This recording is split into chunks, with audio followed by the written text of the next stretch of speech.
You are now tuning in to the Going North podcast with your host, best-selling author, and professional speaker, and member of the John Maxwell team, Dominic Dom Brightman. And every Monday and Thursday, we're going to hear the voice of a different author sharing their gifts, stories, and expertise to help you charge forward in life. Now let's get on with the show.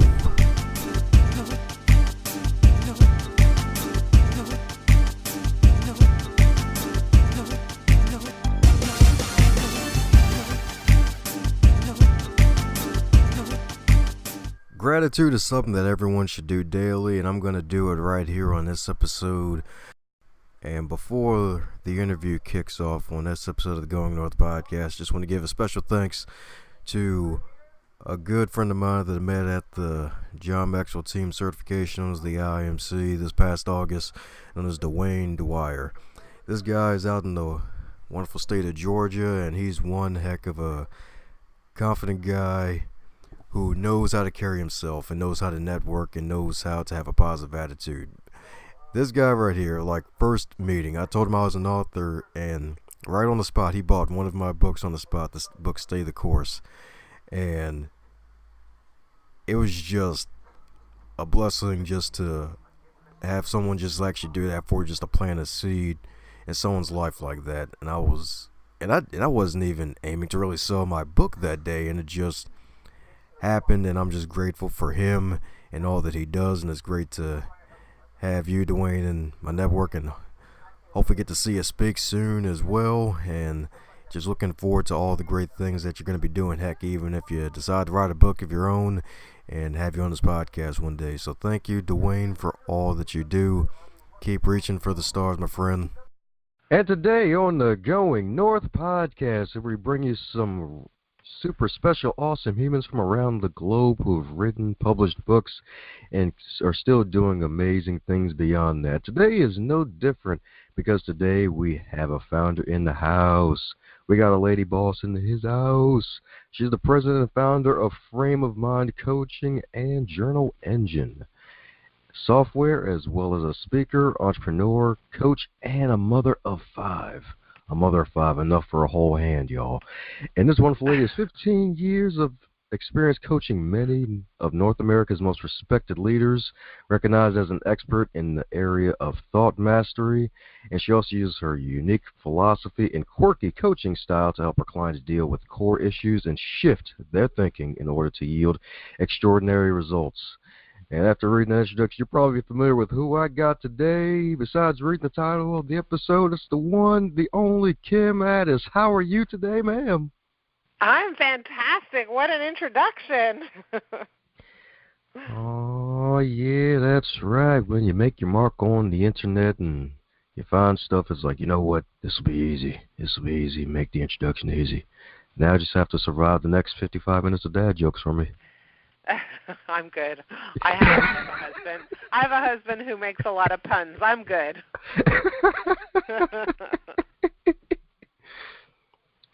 Well, congratulations. Got a husband indeed that makes life a little easier on you in terms of the kids, I'm assuming. Well, there's never a shortage of entertainment and excitement around here. Not surprised. You're a fun lady, so I'm not surprised indeed. Definitely got to keep the entertainment and energy going and flowing. That's right. That's right indeed. Well, as with all introductions, no matter how good they are, they're not allowed to be 565 days long. So mind filling in some gaps where I may have missed some things in the introduction? So I live in Toronto in Canada, and basically I run a coaching business, and I work with leaders, executives, and entrepreneurs. I have a team of coaches. I train them in what we call the Frame of Mind coaching method, and I've been doing this for 15 years. And so I have a little bit of experience under my belt, and what we like to do is really look at how leaders and executives think, how their thinking impacts their outcomes. So a lot of people come to us and say, hey, I have these really big goals I want to reach, but something's tripping me up. Something's getting in the way. I can't seem to get there no matter what I do, no matter what I try. and I'm really, really frustrated, and I'm annoyed, and I'm disappointed with myself, and people bug me, and nobody gets me, and can you help me get there? That's what we do. Oh, yeah, that's right. Take away all the tripwires, take away all the mouse traps. That way they won't trip over themselves and get to think more clearly. That's right. That's right. And one of the things we do is we use a journaling system. So we ask our clients to journal in an online journal every single day. And every time they journal, their journal goes to their coach, who then reads and responds to their journal. This is happening every day in addition to weekly phone calls. So it's a pretty intense and intimate process, and the idea is to help someone move a great distance in a short period of time. So what we're looking for is quick traction. That's right, the great traction indeed. And you're actually the first coach I've heard of that actually does it that way, where you actually make your clients journal the entire time while you coach them, so that way they can actually have a great way of tracking the progress and keeping track of how they're coming along. Well, so there are a few things that are happening when we ask our clients to journal. Number one is the coach gets a lot of data, gets a lot of information. And without really knowing your client, the coach can't effectively coach, like they're stuck, right? So how many times does a client say, hey, my coach doesn't really get me, and then they feel even more frustrated than when they started. And so this whole idea of journaling allows the coach to really understand who the client is, how they're wired, what patterns they fall into, where they keep getting trapped over and over again, and really understand what kinds of lives they live. What is their situation? What are their relationships like? What is their work life like? What's really going on? The second piece of it is that imagine you're journaling every day, you start to become aware of how you operate. You start to become aware of, hey, I keep having this problem. This problem has been going on for years, and I'm the generator of this problem. And so people wake up and they start to understand the role they play in exacerbating their issues or their problems or the places where they're stuck. And then there's one more thing that happens when someone journals with a coach, is that the relationship between the coach and the client becomes really quite intimate. And what you're doing is really inviting someone to go on a journey with you. If you don't trust your coach, if their relationship isn't in place, then no one's going anywhere. And so that concept of being in touch daily, of having that level of trust, is extremely important to help someone get to a better, further, more advanced place. Oh, yeah, that's right. An advanced place indeed. An advanced place indeed. It was probably been your, I wouldn't say biggest discovery, or maybe one of your favorite moments when, after a while, you may have coached a client and they've journaled and they may have had this ultimate transformation, per se, after journaling. Is there any moments that may have stuck out when helping a client through that process? Well, I'll share with you a very quick story. So I was introduced to this guy by one of my existing clients. So it was a referral. And my client said to me, look, I really want you to coach my very good friend, but I want you to make sure that you treat him with kid gloves. Now, I'm a pretty direct person, and I don't really use kid gloves when I coach people, so I was a little bit surprised at that request. So I said, okay, well, why would you say that? Explain to me. He says, well, my friend is in his early 30s, and he has stage 4 cancer. And I said, okay, I understand. I hopped on the phone with him. And he had filled out a bit of an assessment, so that I could kind of understand where he's coming from. And I had 2 questions for him. The first question was, how long do you have left to live? Pretty hard question, right? How do you ask someone that question? He said, I'm not sure, but I'm guessing about 2 years. I said, okay, what is it that you want to achieve as a result of coaching? How can I help you? And he said, I really want you to help me increase my productivity. I said, really? If you have 2 years left to live, is productivity the thing you're after? It kind of surprised me. It shocked me. And I said to him, well, hold on a minute. Is that what you really, really want? Like, what is it that your heart truly, deeply wants? He says, well, what I really want is more time. And what I really want is to buy a house. And what I really want is to make a lot of money so I can leave it behind for my family. What I really want is to have the opportunity to take my mother on a big vacation. What I really want is to run a marathon. I said, well, why don't we do that instead? Let's do that. Let's work on that. And then he started to journal. And what I very quickly understood through his journals was that he had a set of beliefs. And those beliefs said, I have to be responsible for all the work. So he owned a financial services company. And every project that came through the doors, he had to have his kind of eye on it, his fingers on it, his final touch. And that required a lot of time. And so he was always working, and he was always tired. And a person who has stage 4 cancer can't afford to be always working and always tired. They have to preserve their energy. And so the belief he had is, I can't afford to hire people to help me. And we had to address that. And so slowly, I started to show him, hey, you can't afford not to hire people to help you. You can't afford to be doing all of this work on your own. If you want to live that life, even if you only have 2 years, you have to find a way to unload and delegate some of this responsibility. Eventually he hired people, and eventually he started to do the things he wanted to do, like he ran a triathlon. He bought a house. He renovated the house. He took his mom on a big vacation. He started hiring the right people, and his company started to grow, and he ended up selling his company. So he sold half of his company. So he had the funds that he was looking for to really save and leave behind for his family.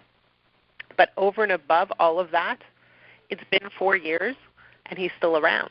Now, he still has stage 4 cancer, and he's still fighting, but his lifespan increased, and he's filling his life in with the things that are really important to him rather than just productivity and work. So that's a good story.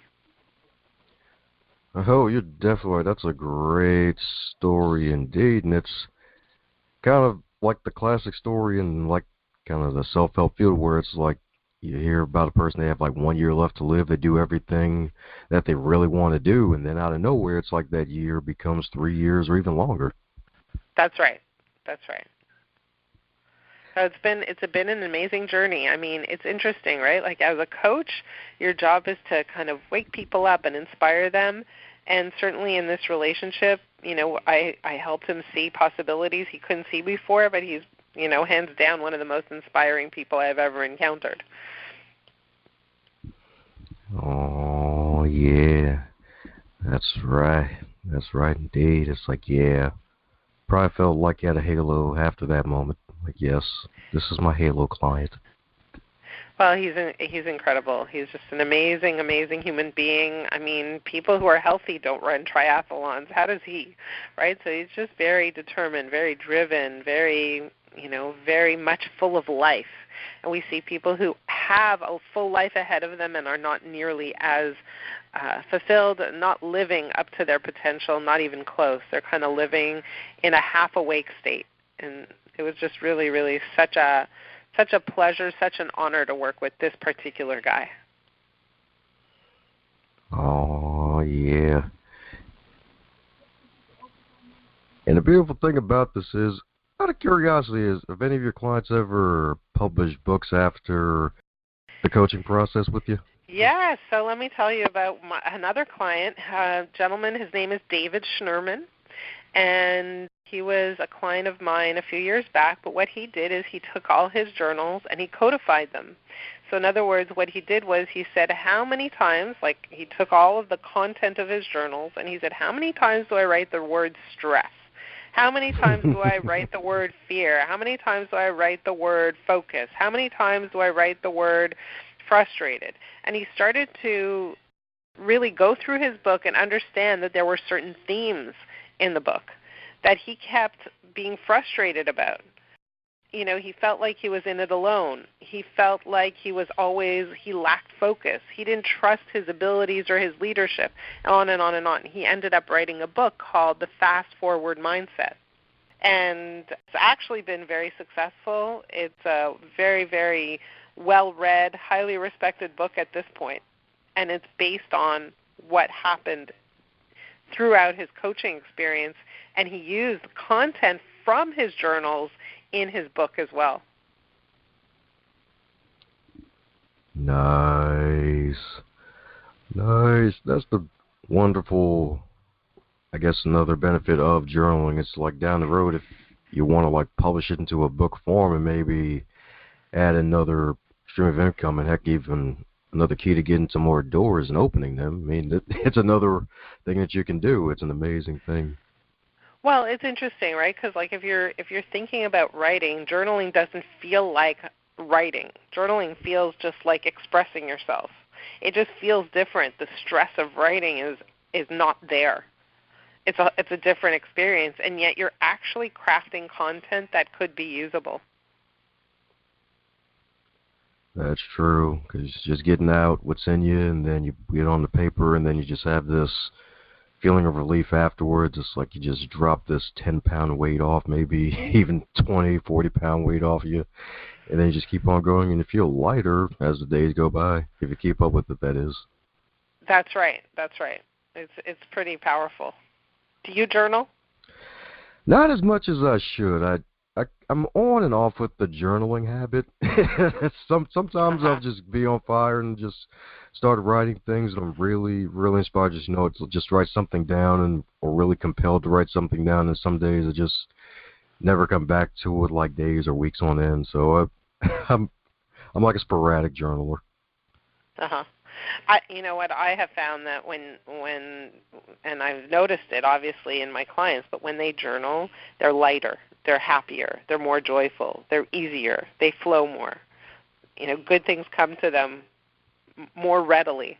And you know, it's an interesting thing, and I think part of the reason is that they're just unloading. They're taking all that heaviness out of their system and putting it down on paper, and then they walk with a lighter step. It's just remarkable. Oh, yeah, that's right. In a way, tap dancing to work even, maybe. Yeah, maybe.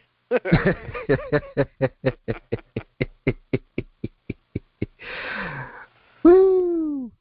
I guess that ties into a way of... You just got that visual of you tap dancing, didn't you? I did. You know, as a kid, I always wanted to be a tap dancer. I think I even wrote a story about being a famous tap dancer as a child. I think you might take up tap dancing. Maybe one day. Why not? Heck, maybe even find like a local class this week, maybe. Maybe. It's an idea, right? That's right. Make your husband your accountability buddy, too. Yeah, well, I don't know about that. Or maybe one of the kids. Yeah, maybe they'll dance with me, right? Yeah, why not? Yeah, there you go. Especially since they still got a head that's probably not full of a lot of adulting yet, so they can remember stuff, and they'll make sure you never forget nothing. That's right. They're keeping me on track. They're keeping me young. There you go. That's right. Making sure the Kim train is going. Choo-choo. That's what I'm talking about. The Kim train. The Kim coaching train. Yeah. Well, but anyways, another beautiful thing about the fact that journaling actually leads to emotional resilience. So for those who may not be fully aware with the term emotional resilience, mind going deeper into that? Absolutely. So emotional resilience is really one of the key things we help our clients develop and build. And what we're really talking about is helping people learn how to bounce back from adversity with greater speed and agility and actually leverage the adversity. So do something good with the adversity. So how do we do that? What we do is we try to understand their story. We understand what they're going through, how they're going through it, how they respond to what they're going through, what their interpretation is of what's happening and why it's happening, and we help them learn techniques to interpret things in ways that are useful, that are helpful, that bring them to the next place. So oftentimes when something bad happens, a lot of people kind of just sit in that muck for a long period of time. And they say, why me? My life sucks. I don't deserve success. I don't deserve great relationships. I've been in this problem for so long. It's just the way my life goes, and on and on and on. And what we want to do is we want to help people interpret things, their negative experiences, in a way that helps them learn, in a way that helps them get up and go to the next place, in a way that helps them make better decisions in the future, and in a way that helps them get what they want. So at the end of the day, we really, really just want to help people live the lives they want to live with the things in those lives that are important to them. So I love the idea of this concept called emotional agility or mental agility, right? So something bad happens, how can you use your thinking to turn it into an advantage, to turn it into something that is actually a benefit to you? Whatever that thing is, you get rejected from somewhere, or you have a breakup, or you lose a client, or whatever it is. How do you turn it into something that works for you? And that requires a perspective. That requires a mental muscle that rather than falling into a deep, dark hole, you go, okay, this thing happened. I don't know why it happened, but let me turn it into an advantage. Let me turn it into something good. Some people think, everything happens for a reason. Well, maybe. Sometimes bad things happen and there are no reasons, right? But right? That's true. Yep. That's true, right? So I don't know that everything happens for a reason. Sometimes random things happen for no reason. But if something happened, let's assign a good reason to it. Let's turn it into something that could be useful, beneficial, helpful to others or to ourselves. Let's turn it into something good. It could be a tragedy happens for no reason. Okay, so yes, we can sit in that tragedy and feel bad and grieve for a long, long time. Or we can go through our grieving period and say, okay, let's make meaning out of this. Let's turn this into something positive. And that requires a muscle. That requires strength. That requires internal or mental toughness. And that's what we want to help our clients build, mental toughness.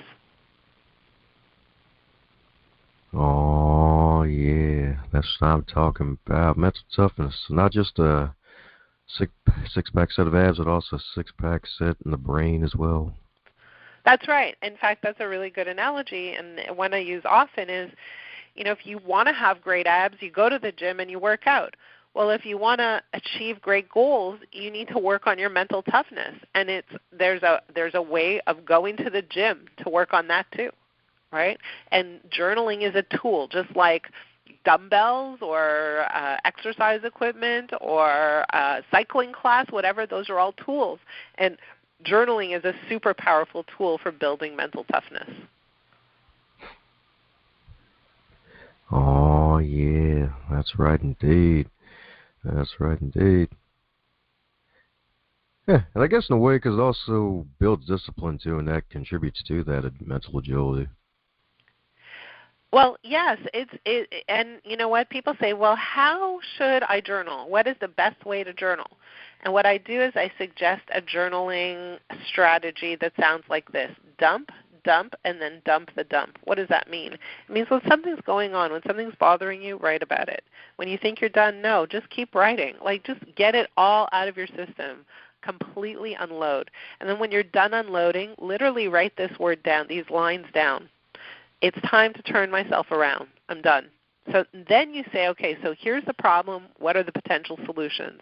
Or rather, how do I want to feel? Where am I going from here? I don't want to stay in this muck. I don't want to stay in this dark hole, this pit. So where do I want to go? Let me describe that. And when you use that opportunity, when you use the journal to unload and then ask yourself where you want to be, how you want to feel, how you might solve these problems, et cetera, what you're doing is you're using your journal not only to build your mental toughness, but to take yourself to a better emotional state. And when you're in a better emotional state, better things happen to you. You're more open. You're more receptive. You're more likely to invite and notice the opportunities that are in front of you. And that's really powerful. So this whole idea of turning yourself into a better state is really, really powerful, very important. Oh, yeah, very important indeed.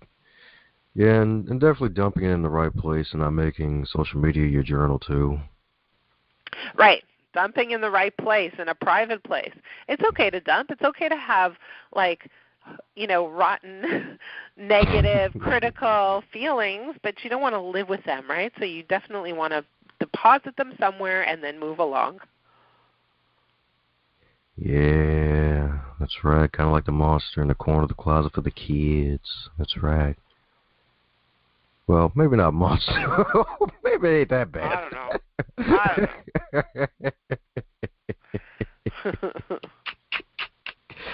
You're like, okay, this coaching is turning into a shorter session. Like, all right, monster in the corner of the closet. All right, gotta make a run for it.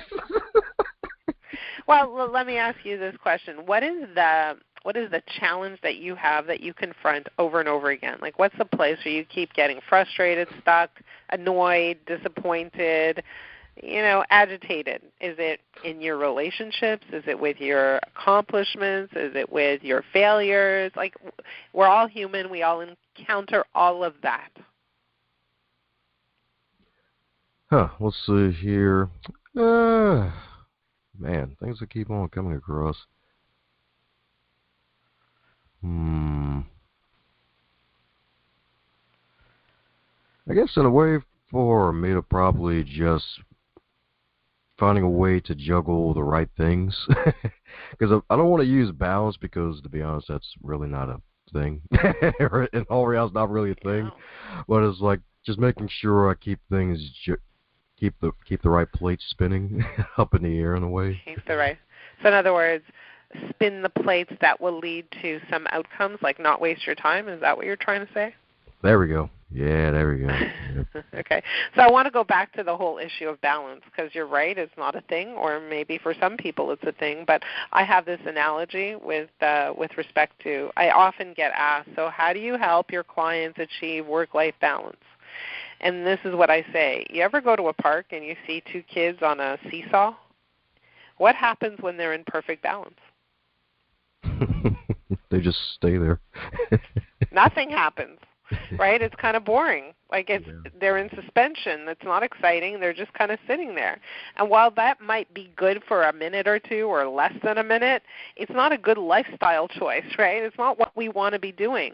And so this whole idea of going for balance is really misguided, you could say. Right? We don't want balance in our lives. What we want is passion. We want engagement. We want to be present. We want to really be active and enjoy the ups and the downs. And so I don't want to help people create balance. What I want to help people create is resilience, so that they can handle the seesaw, the ups, the downs, the bumps, the highs, the lows, the fearful moments when you think you're going to get booted off that, you're jumping so high that, you're shaky up there. So I want to help people build the resilience so that they are enjoying the ride rather than being on the ride and going, I hate this, get me off. Yes, indeed. Yes, indeed. And I think when people say balance, they may want the fact that they may want more peace in their life in a way, now that I think about it. It's like in a way, like with the whole seesaw example, which is really great. It's like for a minute or so, it's like, yeah, let's see how long we can hold this. But at the same time, it's like, are you growing at all? There's like no growth there. Right. And then if you're moving, there may be uncertainty, well, as with life in general, but there may also be there may be a lack of like inner peace with certain folks that they may need to deal with in a way. So I think that might be another thing too. Right. Well, and I think the request for balance is I want to go through this life not feeling tired. I want to go through this life not feeling stressed. I want to go through this life not feeling so fearful, worried, anxious. I want to go through this life feeling relaxed and calm with a sense of, you're right, peacefulness. That's exactly right. So go back to your issue. Your issue is, hey, I don't want to waste my time. So have you experienced that? Like, have you been in situations where maybe you're spinning the wrong plate, where you're spending a whole lot of time and energy on something you thought would be a great idea but turned out to be a terrible idea and a horrible waste of time? I guess in a way with the projects I have right now, I feel like those are really valuable in a way, because like this podcast, that's valuable. I love it, connecting with folks and giving folks a platform to get their voices heard even more. That's definitely great. I guess in a way it could be. I guess sometimes it can be like out and about with others, maybe having conversation with others, and then finding out later that they're a conspiracy theorist in a way. Oh. I guess in a way something like that. In a way, stuff like that, and then I guess with others, it's maybe helping out other friends and other family members, and then they deal with their own life and their own BS. It's like, all right, because in a way, it's like one person I tried to help out with. They wanted to start a podcast and help them out with the first couple of episodes, and then out of nowhere, this was funny enough. It was actually this time a year ago, and still no podcast in a way, because they had so many ideas, and then they also had their issues that they had to deal with, and they just kind of put things by the wayside because they didn't make enough time to actually get back on to starting that thing that they said they wanted to start. Right. So why don't people do what they say they want to do? Because something's getting in the way, right? So it's not that they don't have the resources. It's not that they don't have the skill set, because all those are acquirable, but something else is standing in the way. It could be a belief that says, oh, this is going to take too much time. Oh, I'm not really good at this. Oh, I don't know what I'm doing. Oh, like all the O's, right? All the O's. And that's what really gets in their way. And so, I'm really interested in like when I talk to you, how often are you spending time with people who seem to be kicking tires? And, and what is it about you that has you attracting them, right? So I'm interested in that. And so I would encourage you to say, okay, hold on a minute. When you're clear about the things that you don't want in your life, let's just call them tire kickers, just to make things simple, that, very often what we do is we say, well, we have a lot of this stuff that we don't want in our lives. And that really bugs me. It really frustrates me. And I feel like I'm wasting my time, and I feel like people don't appreciate me. And I spend, like a lot of time helping people, and then they don't take action. And like, what's the point? And, and on and on and on.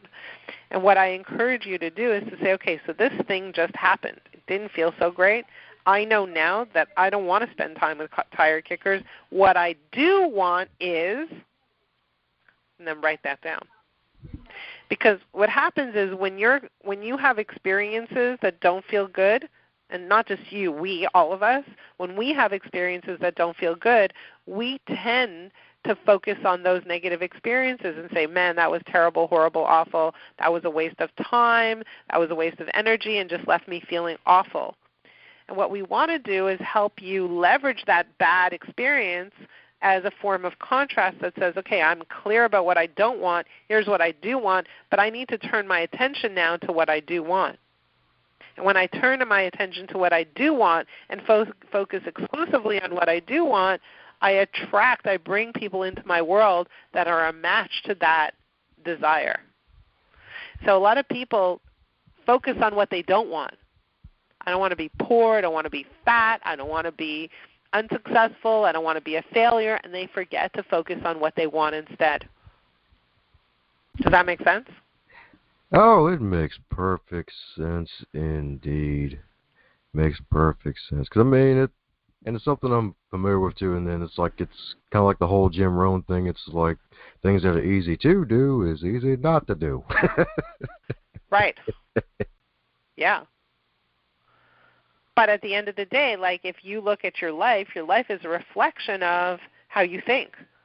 It's a reflection of where you're focused. Are you focused on what's working, or are you focused on what's not working? Are you focused on the things that are frustrating you, or are you focused on the things that are actually gifts in your world? Like one of the things I often say is, do you understand how many things are working in your world? When you woke up this morning and you took a shower, was your water hot? Did you even take a moment to say, hey, like, wow, I live this awesome life. I get hot water? We don't even think about that. We take it for granted. And so we're not really paying attention to all the millions of things that are working.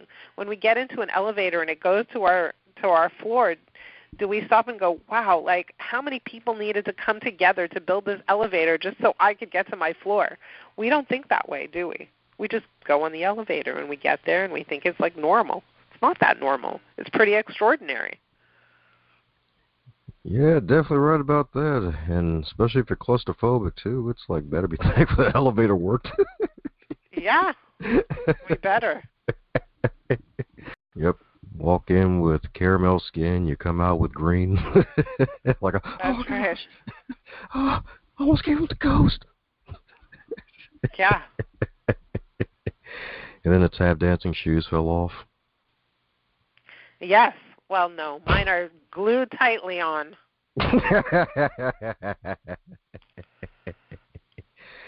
That's good. Got to keep the super glue on there, indeed. Yeah. Yes, indeed. And I'm guessing, would you consider that one of the thinking strategies of those who consider themselves phenomenal leaders, just having that gratitude mindset of actually taking time to be aware of the small things that contribute to the bigger whole pie, in a way? I'll give you the 3 thinking strategies of extraordinary leaders. Are you ready? Like Freddie. Number 1 is they challenge their beliefs. So what does that mean? It means when they get stuck, when they get frustrated, when they have a problem they're confronting, they literally ask themselves, what do I believe to be true about this problem, this person, this situation? What do I believe to be true? And then they start, again, using a journal helps you to think things through. So if they write down all their beliefs, and then they say, is this even true? Is it true? For example, if I wanted to start a new business and one of my beliefs is I don't have enough money, or there's no money available, I might say, is that actually true? There's a ton of money in the world. Tons of money. How do I access it? That becomes a different question. Rather than, poor me, I can't have it. It's not for me. So they start to challenge their beliefs and they ask themselves, is that true? And when they start to challenge the beliefs that are getting in the way, they start to open up opportunities, resources become available, and their likelihood of reaching their goal becomes magnified by a whole lot. So that's thing number 1. Thing number 2 is they're resourceful. So what I mean by that, you might think, okay, well, yeah, that's not rocket science. That's nothing new. But what I'm really saying is that extraordinary leaders think about resources in a very different way than most of us. How do they think about it? They think any resource is available to me because there is no shortage. There's no shortage of money. There's no shortage of talent. There's no shortage of assistance. There's no shortage. There's no shortage, and I can tap into all of it. It's accessible to me. All I have to do is think about what I want. And so that ideology allows them to be much more creative in looking for the resources that they need and they want. And they don't think that there's anything that holds them back from having those resources. Even people with no money are resourceful and acquire the things they need. So the resources are not a conditional element. They have access to anything they want. And number 3 is they focus on what they really, really want. So if I go back to my client, the one who had stage 4 cancer, he thought what he wanted was to increase his productivity and make more of his hours in the day. But that's not what he really, really wanted. Right? So one of the questions I ask my clients is like, what do you truly deeply want inside? And when you focus on what you really want and you focus on that with blinders on, you start to make progress, and you don't make sacrifices, and you don't contort yourself to please others. You're very clear, and you're on a path, and nothing distracts you from that path. So those are the 3 things. Beautiful. The pyramid is complete. Beautiful. The pyramid is complete. That's right.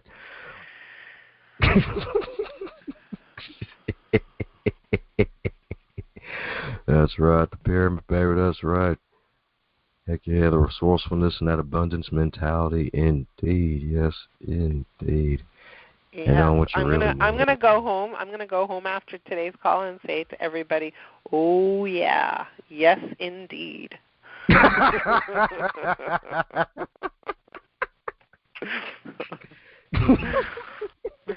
I just wanted to say that the whole time.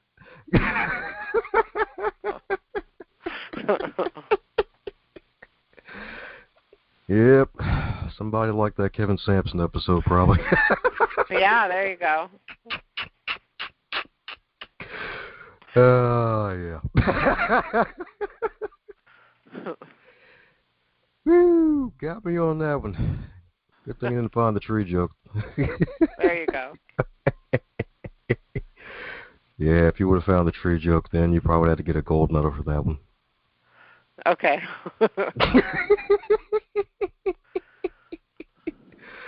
Oh, man. Woo, but solid gold advice, indeed. Got to keep that abundance mentality and basically change the picture. So, and speaking of changing, I wouldn't say changing the picture in a way, but basically a little time traveling question. So basically, if you were to wake up tomorrow and you were 25 again, but this time in the current year with all of your knowledge and experience, what advice would you give to yourself? What advice would I give myself? The advice that I give to most people is just chill out, relax. Like, just chill out. That's really the biggest piece of advice. Don't, and really attached to that is don't attach your happiness to somebody else's behavior. It's a big, huge one. Right? Let people be who they are, and your happiness is based on the way you think. It has absolutely nothing to do with the way other people behave. So, and yes, I would really seriously tell myself, chill out, relax. You got this. Everything's good. Everything's okay. That's what I would tell myself. There you go, indeed. That's right. Yeah. Don't let the bumblebees determine how you're going to feel. That's right. People want to wear yellow and black suits like giant bee suits. Let them wear it. And don't let that make you feel sad at all. Exactly. That's right. And if they try to sting you, hit them with a steel chair. I don't know if a chair will hit that bumblebee accurately. You might want to try a fly swatter, but to be honest, what you need to do when there are bumblebees around is just walk away. Go somewhere else. Change your view. Or put out a can of honey for the bumblebee to hang out in and leave you alone. Right? But don't What if you are the honey? Sometimes there's sweeter honey out there. You can distract them with something they might like better. Right? Yeah. Exactly. That's a good one. I suppose you didn't see that one coming. Well, all right. And for those who want to keep in magical contact with you, heck, even subscribe to your podcast as well, because I also forgot to mention you have a weekly podcast as well for your show, the Focus Forward Coaching Podcast. What's the best way to folks to reach out to you? Okay, so the best way to find us is go to frameofmindcoaching.com. We've got a whole bunch of information on there. We have blogs, we have articles, we have an invitation on that site to have a complimentary coaching call. So if any of your listeners are struggling with anything, whether it's a relationship, starting a business, writing a book, whatever it is that they're struggling with and they need help, I strongly encourage you to sign up for that complimentary coaching call. Maybe 99% of people who have that call give us feedback that that call made a huge, massive difference in their lives all by itself. So I encourage you to sign up for that complimentary coaching call. And then the podcast is called the Frame of Mind Coaching Podcast, and we're all over where podcasts are, iTunes, Libsyn, the whole thing. So check us out.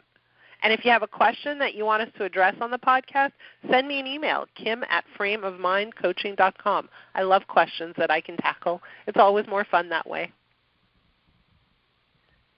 Oh, yeah, that's right. She'll double leg you. She'll double leg that question, tack you to the ground like, yeah, gotcha. All right. Now I have new content. There you go. No, but people send me problems that they want me to solve, and I love that. It's easy, fun. Yeah, exactly. That way you're not always in a metaphorical vacuum. It's like, all right, this idea might work. Yeah, let's do this. And then, no, it's actually someone going through something. Exactly. Don, thank you so much for this this time with you on your podcast. It was really interesting. You're a very unique host.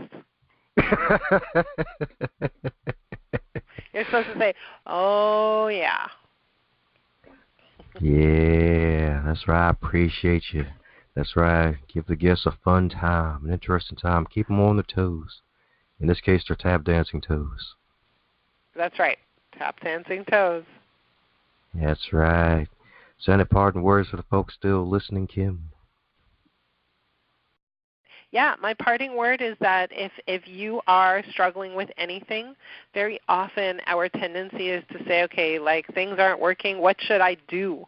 And what I would suggest to anybody who's listening is if you are having a struggle, rather than trying to figure out your plan of action, stop for a minute and ask yourself, how is my thinking getting in the way? What am I thinking about this problem that's causing me to feel stuck? What do I believe to be true? Those are my parting words, because your thinking is the single most important factor that leads to your outcomes. If your thinking is not aligned with your goals, you're not going to reach your goals. So address your thinking. Ask yourself, how am I thinking about this problem that's causing me to feel stuck? There are my parting words. Hey there, you superstar. Thanks a bunch for making it this far in the podcast. Hope you really enjoyed it. Heck, if you made it this far, that means you really enjoyed it. Be sure to shoot the guest an email or head over to the social media pages and leave them a nice response that you heard them on the Going North podcast, so that way they can continue to be inspired to do great things. And be sure to share this podcast with others that you think would enjoy it as well, because we want to inspire as many people as possible to live their dreams, embrace them, and to do something positive.